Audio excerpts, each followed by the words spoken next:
ફેબ્રુઆરીમાં ફોરેસ્ટ ગાર્ડની ભરતી પરીક્ષા જે થઈ જેની અંદર 5 લાખ ઉમેદવારોએ પરીક્ષા આપી હતી અને તેની જગ્યા કેટલી હતી તો માત્ર 800 અને હવે એ જગ્યા માટેની જે પરીક્ષા લેવાઈ એ પરીક્ષાને 5 મહિના થઈ ચૂક્યા છે પણ એની ફાઇનલ આન્સર કી જે છે તે હજી સુધી આવી નથી અને હવે આ એક બહુ રસપ્રદ ટ્વીટ કરવામાં આવ્યું છે અને અહીંયા આગળ હસમુખ પટેલે આ ટ્વીટ કર્યું છે અને તેમને લખ્યું છે જે એક્સ પ્લેટફોર્મ પર આ ટ્વીટ કરવામાં આવ્યું છે તેમાં લખવામાં આવ્યું છે કે પ્રિય ઉમેદવારો ફોરેસ્ટ ગાર્ડની રિવાઇઝ ફાઇનલ આન્સર કી તમામ વેલિડ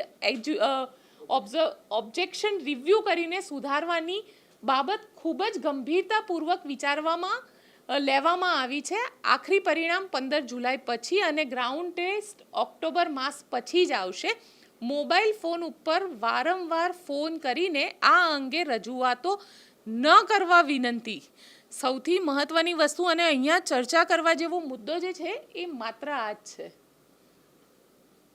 કે મોબાઈલ ફોન ઉપર વારંવાર ફોન કરીને રજૂઆત ન કરવી એટલે તો આ ઉમેદવારો કોને રજૂઆત કરે સરકારને રજૂઆત નહીં કરે કે સરકારને એમ નહીં કે આન્સર ફાઇનલ આન્સર કી આપો તો કોની પાસે જશે કારણ કે પરીક્ષા તો ફોરેસ્ટ ડિપાર્ટમેન્ટે લીધેલી છે અને એની આન્સર કી પણ ઉમેદવારો માંગે આપણી સાથે આ જ મુદ્દે વાતચીત કરવા માટે યુવરાજસિંહ જાડેજા જોડાયા છે યુવરાજસિંહ સૌથી પહેલાં તો તમે આ ટ્વીટ જુઓ અને આમાં લખેલું છે કે મોબાઈલ ફોન ઉપર વારંવાર ફોન કરીને આ અંગેની રજૂઆતો ન કરવા વિનંતી એટલે ક્યાંક સરકારને એવું લાગે છે કે અમને ફોન નહીં કરવાનો આ સીધો મેસેજ તો એ જ છે આમાં ખાસ કરીને એવું છે કે આપણે ઘરમાં જે વ્યક્તિ કામ જે કરતો હોય ને એની પાસે અપેક્ષાઓ વધારે પડતી રાખતા હોય આપણે બધું જ કામ એની પાસે જ કરાવતા હોય અને જે કામ ન કરતો હોય ને એને આપણે એવું કહેતા હોય આ તો નકામો છે આને કાંઈ કામ ચીંધવું જ નહીં આ એ પ્રકારની વાત છે હવે થયું છે એવું કારણ કે આમાં અત્યારે જે ફ્રસ્ટ્રેશન જે નીકળ્યું છે સરનું અને હસમુખભાઈ જે રીતે કહી રહ્યા છે કે મોબાઈલ ફોન પર વારંવાર ફોન કરીને આ અંગે રજૂઆત ન કરવી એટલે આમાં એવું છે ફ્રસ્ટ્રેશન કેમ કે સતત એ વિદ્યાર્થીઓને એ પ્રશ્ન જે છે એને વાંચા આપે છે બીજા અન્ય એક પણ ભરતી બોર્ડ ન તો જીપીએસસી ન ગુજરાત પોલીસ રિક્રુટમેન્ટ બોર્ડ કે ન અન્ય કોઈ પણ પંચાયત કે કોઈ પણ એ ક્યારેય કોઈ પણ રીતે જવાબ નથી આપતું એટલે મેં તમને કીધું એમ કે આશા ત્યાં જ બંધાઈ જ્યાં એ વ્યક્તિ ખરેખર કામ કરતો હોય એટલે હું માનું છું કે આ હસમુખ પટેલ સાહેબનું જે ફ્રસ્ટ્રેશન છે અથવા તો જે ખરેખર એને જે વેદના લખી છે એનું કારણ એવું છે કે સતત વ્યસ્તતાને કારણે આ બધી જ બાબતોમાં વ્યસ્તતાને કારણે એ કદાચ ઉમેદવારોને જવાબ નહીં આપી શકતા હોય અથવા તો ઉમેદવારોને જવાબ આપવામાં એ મુખ્ય જે કામ છે ને એ કામ નહીં કરી શકતા હોય એવું મારું પર્સનલી માનવું છે બીજું કે તમે જે વાત કરી એ વાત ઉપર હું મૂળ વાત જે અહીંયા છે એની ઉપર આવું પણ યુવરાજસિંહ મારે તો પોઈન્ટ માત્ર એટલો જ છે કે ફેબ્રુઆરીની 8મી તારીખે પરીક્ષા લેવાય આજે થઈ 28મી જૂન આ રહી તારીખ અને સવારે 8 વાગે એમને ટ્વીટ કરી હતી આટલા ટાઈમ સુધી ફાઇનલ આન્સર કી વિદ્યાર્થીઓ પાસે ના પહોંચે આને લાલિયાવાડી કહેવાય આને સરકારની શું કહી શકાય એટલે આમાં એવું છે બેન ઘણી બધી જગ્યાએ બેદરકારીઓ એ જવાબદાર છે આના માટે કેમ કે સૌપ્રથમ જ્યારે પીએકે એટલે કે પ્રોવિઝનલ આન્સર કી જ્યારે આપવામાં આવી ત્યારે એમાં ઘણી બધી વાંધા અરજીઓ આવી એ વાંધા અરજીઓ એટલા માટે આવી કેમ કે આ વખતે આ જે પરીક્ષા છે એ પરીક્ષા જે વર્તમાનની જે સીબીઆરટી પદ્ધતિ જે કોમ્પ્યુટર બેઝડ ટેસ્ટ જેને આપણે કહીએ છીએ એ સીબીઆરટી પદ્ધતિ લેવાની હતી અને સીબીઆરટી પદ્ધતિ તમે પણ ઓલો ચિત્તાવાળો પ્રશ્ન વાંચ્યો હશે કે પછી સરદાર પટેલને કહી શકે કે અમદાવાદના મેયર ક્યારે બન્યા 1924માં તેમાં લખેલા હતા છતાં પણ ઘણા બધા પ્રશ્નોમાં વિસંગતતાઓ જોવા મળી તો આ થયું કઈ રીતે તો આ થયું કે આ ઓનલાઈન પરીક્ષા લેવામાં આવી આ વિદ્યાર્થીઓએ આ સીબીઆરટીથી ઓનલાઈન પરીક્ષા લીધી અને દીધી પણ અને એની સાથે સાથે હવે થયું એવું છે કે ઉપર એજન્સી છે અને એ એજન્સી જેને આ કોન્ટ્રાક્ટ આપ્યો છે ઓનલાઈન પરીક્ષા લેવા માટેનો એ કોન્ટ્રાક્ટ લેનારી એજન્સી આજે એ ગૌણ સેવાને ગણકારતી જ નથી ગૌણ સેવાનું કશું સાંભળતી જ નથી ગૌણ સેવામાં જે વાંધા અરજીઓ આવી છે એ વાંધા અરજીઓનું ખરેખર નિરાકરણ થવું જોઈએ પણ એ નિરાકરણ કરવા જ તૈયાર નથી અને એ પોતાનો જ કક્કો ગુટ કરે છે એટલે આમાં કહી શકાય ને કે સેન્ડવિચ જો કોઈની બની હોય તો હસમુખ સાહેબની બની છે કારણ કે એજન્સી એવું છે કે એજન્સી ખરેખર બાપ થઈને બેઠી છે એજન્સી કોઈને જવાબ જ નથી દેતી અને એજન્સી જવાબ ન આપે હસમુખ સાહેબ અહીંયા કદાચ કહી શકે વિદ્યાર્થીઓને એવું કહેતા હતા કે ભાઈ તમારી જે આન્સર કી છે બહુ ઝડપી આવશે આ જે પદ્ધતિ છે અને આ જે સંસ્થા છે એ ખૂબ વિશ્વસનીય છે અને ખૂબ પારદર્શિતાપૂર્વક કામ થશે પરંતુ એમાંથી એક પણ ઘટના બની નથી એનારી વાસ્તવિકતા છે એટલે સૌથી મોટા સવાલો જે પરીક્ષા લેવા માટે જે એજન્સીને કામ સોંપાણું છે ને એ એજન્સી ગૌણ સેવાને ગણકારતી નથી. હવે તમે વિચારો, ગૌણ સેવાને જે એજન્સી ન ગણકારતી હોય એ વિદ્યાર્થીઓને તો કઈ રીતે ગણકારે? ગૌણ સેવાના સચિવ છે તો. ગૌણ સેવાના સચિવ છે અને ગૌણ સેવા પસંદગી મંડળના એજન્સી ગણકારતી નથી. પણ યુવરાજસિંહ, સવાલ મને એ પણ થઈ રહ્યો છે કે આમ તો 5 મહિને, કારણ કે જો ભરતી પરીક્ષા આટલી બધી લેટ ચાલતી હોય કે ફાઇનલ આન્સર કી તમે 5 મહિને નથી આપી શકતા, તો આનું રિક્રુટમેન્ટ ક્યારે થશે? કારણ કે મને યાદ છે કે ફોરેસ્ટ ગાર્ડનું રિક્રુટમેન્ટ માટે લગભગ 2017માં છેલ્લે 17 કે 16માં છેલ્લે ભરતી થઈ હતી અને 6 વર્ષથી જે લોકો બિચારા ઉમ્મીદ જગાડીને બેઠા છે એમને ક્યાંક તો આશા હશે ને કે અમારી પરીક્ષા પતી ગઈ છે, અમારું હવે રિઝલ્ટ આવું છે.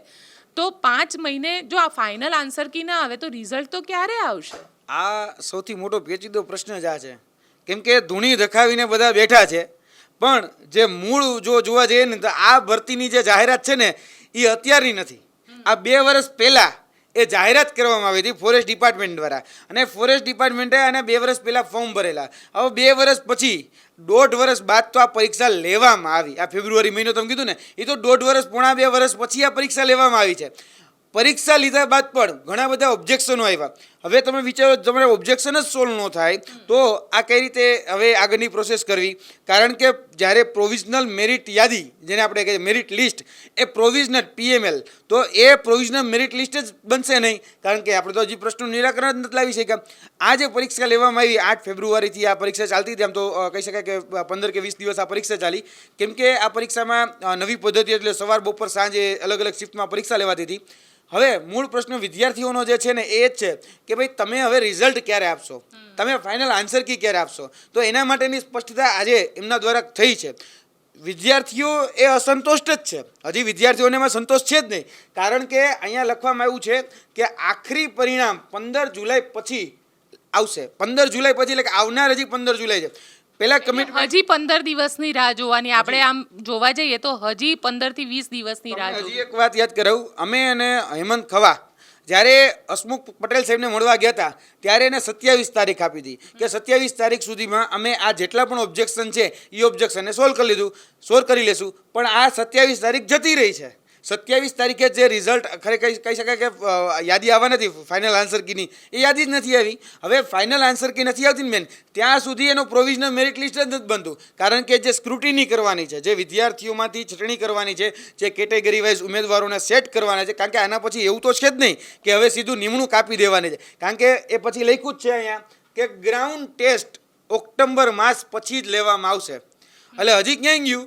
આ વર્ષનો એન્ડ, આ વર્ષના અંતમાં ત્યારે હજી ગ્રાઉન્ડ લેવામાં આવશે, એટલે કે ફિઝિકલ પરીક્ષા ત્યારે. હવે ફેબ્રુઆરીમાં કોઈ પરીક્ષા લેવાય એનું રિઝલ્ટ જુલાઈમાં આવે છે. હવે જ્યાં એ ઓક્ટોબર મહિના પછીની વાત, એટલે હું માનું કે નવેમ્બરમાં આવશે. હવે નવેમ્બરમાં લેવાય એનું રિઝલ્ટ અમારે કઈ અપેક્ષા રાખવાની? એટલે બની શકે કદાચ આવતું બજેટ માર્ચ મહિનાનું જે થાય એ બજેટ પછી કદાચ આ લોકો નિમણૂક થાય તો થાય. આ વિસંગતતાઓ, આ અસમંજસતાઓ અને આ અનિશ્ચિતતા, એને કારણે અત્યારે વિદ્યાર્થી પીસાઈ રહ્યો છે. હું એવું માનું છું કે કદાચ ચલો હસમુખ પટેલ સાહેબના પ્રામાણિક પ્રયત્નો છે કે એને કીધું કે હું બધા જ પ્રશ્નોને સુધારવા ઉપર પ્રયત્ન કરું છું. હુંની કહી શકાય કુને ઉપર કે તો કાર્યપ્રણાલી ઉપર સંદેહ નથી કરતો, પણ અહીંયા ડીલે થઈ રહ્યું છે. અહીંયા આ જેટલું રબર છે ને ધીરે ધીરે ખેંચવામાં આવી રહ્યું છે. અહીંયા વિદ્યાર્થીઓ બેન, હું તમને કહું ને કે 2 વર્ષથી ફિઝિકલ પરીક્ષાની તૈયારી કરે છે. કેવું છે ખબર તમને ફિઝિકલ પરીક્ષામાં? કે 1600 મીટરનું રનિંગ છે કે જે તમારે 6 મિનિટની અંદર પૂરું કરવાનું છે, હાઈ જમ્પ છે, લોંગ જમ્પ છે, એ પ્રકારના એમાં માપદંડો છે. હવે એ માપદંડો માટે એ ડેઈલી સવારના ઉઠી શિયાળો, ઉનાળો કે ચોમાસું, એ 3 ઋતુમાં જઈ અને આ પોતાનું ફિઝિકલ આપે છે. કારણ કે એને તો એ જ હતું કે ભાઈ હમણાં પરીક્ષા આવી જશે, એટલા માટે ફિઝિકલ ફિટ રહેવાનો પૂરેપૂરો પ્રયત્ન કરતો હતો. 3 વર્ષ પૂરા થશે તો હજી નિમણૂક નહીં મળે. આ હકીકત છે, કારણ કે આ વર્ષના એન્ડમાં જો ઓક્ટોબર માસમાં આ ગ્રાઉન્ડ ટેસ્ટ એટલે કે ફિઝિકલ પરીક્ષા લેવામાં આવતી હોય તો આની નિમણૂક ક્યારે મળશે એનું તો હજી તો અનિશ્ચિતતા છે. અને આખરી પરિણામ 15 જુલાઈ આવી ગયા પછી, માની લો કે કદાચ 15 જુલાઈ આવી ગયું, તો એના પછી આ ફાઇનલ આન્સર કી એ રિવાઇઝ કરવામાં નહીં આવે એની શું કહી શકાય ખાતરી? એની તો ખાતરી છે જ નહીં. કારણ કે આવ્યું કેવું બેન ખબર? પહેલાં PML આવે, PAK આવે, provisional answer key. Provisional answer key પછી ફાઇનલ આન્સર કી આવે. હવે તમે વિચારો, ફાઇનલ આન્સર કી આવ્યા પછી એને રિવાઇઝ કરવી પડે છે આપણે. તો રિવાઇઝ શા માટે કરવી પડે? હું એમ કહું છું કે ભાઈ આપણી પાસે ઓલરેડી પ્રોવિઝનલ છે, તો એમાં જ આપણે વાંધા અરજી લઈને સુધારા વધારા કરી નાખવો જોઈએ, જેથી કરીને ફરીથી આપણે ફાઇનલ કઈ કોઈને કે ભાઈ આ અંતિમ છે. હવે અંતિમનું પાછું અંતિમ વાળું બીજું લાવવાનું છે, એટલે કેટલા અંતિમ લાવવાના છે ને એ નક્કી નથી થતું. અહીંયા રિવાઇઝ ફાઇનલ આન્સર કીધી, હવે એના પછી કોઈ રિવાઇઝ ફાઇનલ આન્સર કી નહીં આવે એની શું ખાતરી? એટલે વિદ્યાર્થીઓ ઘણી બધી જગ્યાએ અનિશ્ચિતતાનું વાતાવરણ અત્યારે છે. તમે પણ જોશો કે અત્યારે આ નીચે કોમેન્ટો કરશે ને તો એવા વિદ્યાર્થીઓ છે. બિલકુલ, આપણે પહેલા કોમેન્ટ પણ જોઈ લઈએ, કારણ કે કોમેન્ટમાં વિદ્યાર્થીઓએ ઘણું બધું લખેલું છે. એટલે જો વિદ્યાર્થીઓની કોમેન્ટો આપણે જોઈએ તો બીજી બધી પરીક્ષાઓની વિસંગતતાઓની વાત કરી છે. કદાચ અહીંયા જે પણ વાત કરવામાં આવી છે આ ગૌણ સેવાની જ ભરતી છે કે ભાઈ જાહેરાત ક્રમાંક 215, 216, 213 તારીખ 213 ની 15 ઓગસ્ટ 2024 સુધીમાં બધી જ જગ્યા માટેનું ડીવી ગ્રેડ પે વાઇઝ પૂરું કરવાનું આયોજન છે. આવી માહિતી સાહેબશ્રી તમારા દ્વારા જ આપવામાં આવેલી હતી, પરંતુ હજી સુધી એક પણ પરીક્ષાનું ડીવી આવેલું નથી. આગળનો કાર્યક્રમ શું? આપણે વાત કરીને કે ભાઈ દૂધના દાજેલા છે, આ બધા દૂધના જ છે. કારણ કે ઓલરેડી અહીં વાત હતી, કારણ કે આ ટ્વીટ ઓલરેડી હસમુખભાઈએ કરેલું હતું કે 215, 216, 217 આ જાહેરાત ક્રમાંકની જે ભરતી છે એમાં અમે 15 ઓગસ્ટ 2024 સુધીમાં તમામ પ્રકારનું ડોક્યુમેન્ટ વેરિફિકેશન જે છે એ કમ્પ્લીટ કરી અને તમને એમાં નિમણૂક આપીશું. પણ હવે જોવા જઈએ તો આ 15 ઓગસ્ટ નજીક આવી ગઈ, હજી સુધી આની કોઈ અપડેટ નથી આવી. એટલે વિદ્યાર્થીઓ આની અસમંજસતામાં પણ છે. એટલે વિદ્યાર્થીઓ સતત પ્રશ્ન પૂછી રહ્યા છે. સાહેબ શ્રી તમને ફોન કરીને વિદ્યાર્થી હેરાન કરવાનો ઉદ્દેશ નથી હોતો, પરંતુ એમની વેદના છે. વિદ્યાર્થી જ નહીં પરંતુ ઘરની પણ જવાબદારી વ્યક્તિને પણ હોય, તો અમે આગળ શું કરવું એ વાત સતત સતાવતી હોય છે.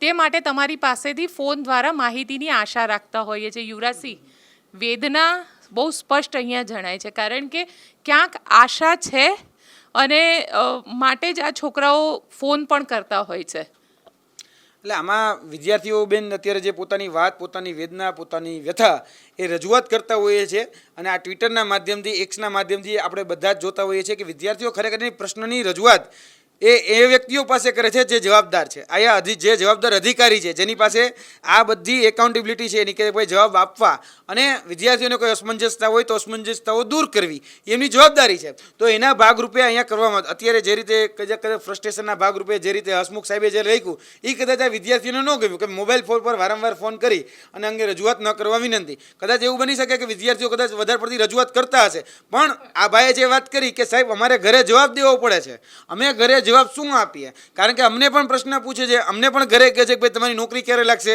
ખરેખર તમે નોકરી માટે તૈયારી કરો છો કે નહીં?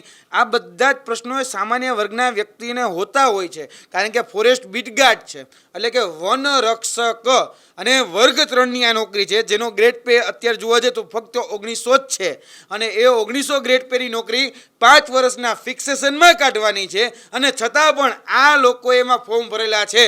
અને એ લોકોની ચિંતા પણ હું માનું છું કે વ્યાજબી જ છે, એમાં કશું જ કંઈ ખોટું નથી. સાથે સાથે અહીંયા આગળ CCE ની પ્રી મુદ્દે કોક સ્પષ્ટતા કરજો. મારા જેવા ઘણા હશે જેને કન્ફર્મ નહીં થતું હોય કે પ્રી થશે કે નહીં, ને મેન્સની તૈયારી પણ કરવી કે નહીં. એટલે યુવરાજસિંહ, સખત છોકરાઓના તમે એક રિએક્શન જુઓ, કન્ફ્યુઝન છે છોકરાઓમાં. ક્યાંક ને ક્યાંક છોકરાઓ પોતે સમજી નથી શકતા કે તૈયારી કઈ રીતની કરવી અને કેવી રીતે કરવી. હવે આમાં મેં તમને કીધું એમ કે આપણે અત્યારે જે પ્રશ્નો જે છે ઊભા થયા છે, ખરેખર આ વ્યક્તિ એટલે કે હસમુખ પટેલ સાહેબ છે, કદાચ એનો પ્રામાણિક પ્રયત્ન હશે કે આ ફોરેસ્ટ બીટગાર્ડની પરીક્ષા છે એ સત્વરે પૂરી કરે. પણ આ ફોરેસ્ટ બીટગાર્ડની પરીક્ષા જે છે ને એ ટૂંકમાં લોકો હળગતું લાકડા જેવું છે. હવે હાથમાં જલાઈ ગયું છે અને મૂકી શકે એમ નથી, કારણ કે અધવચ્ચેથી મૂકે તો એ પોસાય એમ નથી. અને આ લાકડું જે હાથમાં જણાનું છે તો એમાં જે એજન્સી છે એ એજન્સીને જવાબ દેતી નથી. એટલે આમાં સુડી વચ્ચે સોપારી એ હસમુખ સાહેબ બન્યા છે. અને વિદ્યાર્થીઓ સુડી વચ્ચે સોપારી તમે કહી રહ્યા છો કે એ હસમુખ પટેલ બન્યા છે, પણ સવાલ એમનું કામ પણ એ જ છે ને યુવરાજસિંહ. કારણ કે આજે ભરતી ગૌણ સેવા પસંદગી મંડળ એનું કામ છે સરકારી ભરતીઓ કરવું, કામ તો એમનું એ જ છે. સરકારી ભરતી પરીક્ષા લેતી તમામ પ્રકારની એક્ઝામિનેશન બોડીનું કામ એ જ હોય કે જેને પારદર્શિતાપૂર્વક વિશ્વસનીયતા સાથે આ બધી જ પરીક્ષાઓનું આયોજન કરવું. હવે આપણે થોડીક આગળ આમાં વાત કરીએ. અહીંયા પેપર સેટ કરવા માટે એજન્સી કામ કરે છે, પેપરને કન્ડક્ટ કરવા માટે એજન્સી કામ કરે છે, પેપરને ચેકિંગ કરાવવા માટે પ્રાઇવેટ એજન્સી કામ કરે છે, રિઝલ્ટ બનાવવા માટે પ્રાઇવેટ એજન્સી કામ કરે છે, નિમણૂક એ જે તે વિભાગ આપે છે. ધારો કે અહીંયા આ જે વ્યક્તિ કદાચ માની લો પાસ થયા તો આને નિમણૂક કંઈ ગૌણ સેવા નહીં આપે, આને નિમણૂક ફોરેસ્ટ વિભાગ આપશે. અરણ્ય આપણું જે ભવન છે મુળુભાઈ બેરાજીના મંત્રી છે એ એને નિમણૂક આપશે. એટલે તમે વિચારો કે આપણે જેને એક્ઝામિનેશન બોડી કહીએ છીએ તો એ એક્ઝામિનેશન બોડી મને એવું લાગે છે હવે સરકારે આ જે સરકારી જે ટેગલાઇન છે ને ટેગલાઇન મિટાવી દેવી છે. આ એનટીએ જેવી સંસ્થાઓ થઈ ગઈ છે. એનટીએ જેવી સંસ્થાઓ એટલા માટે એમાં પણ બધું અલગ અલગ છે. પેપર કાઢનાર અલગ છે, પેપર ચેક કરનાર અલગ છે, અને બધું જ આપણે એનટીએનું તંત્ર રાખ્યું છે. પછી પેપર લીક થાય અને પછી પેપર લીક થાય છે. હવે આપણે કોકની ઉપર ઠીકડું ઠોરવું છે, પણ ઠોરવું કેના માટે કે ફોડવું કેના માટે? ફોડવું છે પણ મળે નહીં. કારણ કે બધા જ પ્રાઇવેટ એજન્સીવાળા છે. હવે અહીંયા જે પેપર ફૂટ્યું છે એનટીએ વાળાથી નીટનું, એમાં બ્લુ ડર્ટ કરીને જે કુરિયર એજન્સી છે એનું નામ લેવામાં આવે. હવે બ્લુ ડર્ટ વાળો કે ભાઈ મને તો કુરિયર પહોંચાડવાનું કીધું હતું, મેં પહોંચાડી દીધું, હવે અહીંયા શું બન્યું એ મને નથી ખબર. હવે તો પોતાની જવાબદારીમાં છટકી ગયો. અને જે સ્ટ્રોંગ રૂમમાં પેપર આવ્યું, હવે સ્ટ્રોંગ રૂમ વાળો કહે છે ભાઈ મારાથી ફૂટ્યું નથી, જોઈ લો તમે સીસીટીવી અમારા. એટલે આ બધા જ લોકો એકબીજાને ખો આપે છે. વર્તમાન પરિપ્રેક્ષમાં ગુજરાત સરકારની જે ભરતી હોય તો આ ગૌણ સેવાની ભરતી છે. આમ તો ગૌણ સેવા પહેલાં આ ભરતી નહોતું લેતું.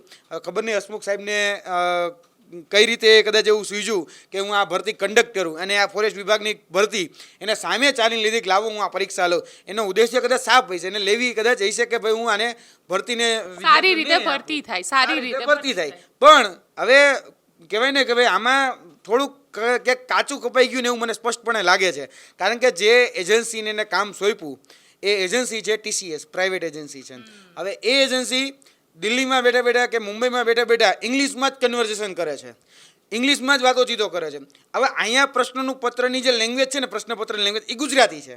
આપણે કોઈ પણ વસ્તુ એને સમજાવવા જઈએ ને તો પહેલાં તે ઇંગ્લિશ ટ્રાન્સલેશન કરવું પડે, પછી એને સમજાવવું પડે, પછી એને કહેવું પડે. હવે આમાં જે પ્રશ્નોની ઉઠાંતરી કરવામાં આવી છે, ઉઠાંતરી શબ્દ યોગ્ય જ છે, પ્રશ્નોની ઉઠાંતરી કરવામાં આવી છે એ બધા જ હિન્દી અને ઇંગ્લિશ જે બુકો છે એ બુકોમાંથી પ્રશ્નો લેવામાં આવે, અને પછી જે મેથ્સ અને રિઝનિંગના પ્રશ્નો જે છે પર્ટિક્યુલર, તો એ મેથ્સ અને રિઝનિંગના પ્રશ્નો સૌથી વધારે છે. તો એ પ્રશ્નો હિન્દી અને ઇંગ્લિશની બુકમાં લીધા છે. હવે નો ની નું ના એટલો ખાલી જો શબ્દમાં ફેર થાય તો ગણિતમાં આખો શબ્દ જે ફેર થાય ને એને કારણે અર્થભેદ થઈ જાય, અને આખું જે કદાચ સમીકરણ ગોઠવવાનું હોય એ વિદ્યાર્થી કદાચ હું એમ કહું ને કે આખી ફોર્મ્યુલા મૂકીને એને કેલ્ક્યુલેશન કરે ને તો ક્યારેય એનો જવાબ ન આવે. એ પ્રકારની પરિસ્થિતિનું નિર્માણ એ બધા જ પ્રશ્નોમાં ક્યાંક ને ક્યાંક થયું છે.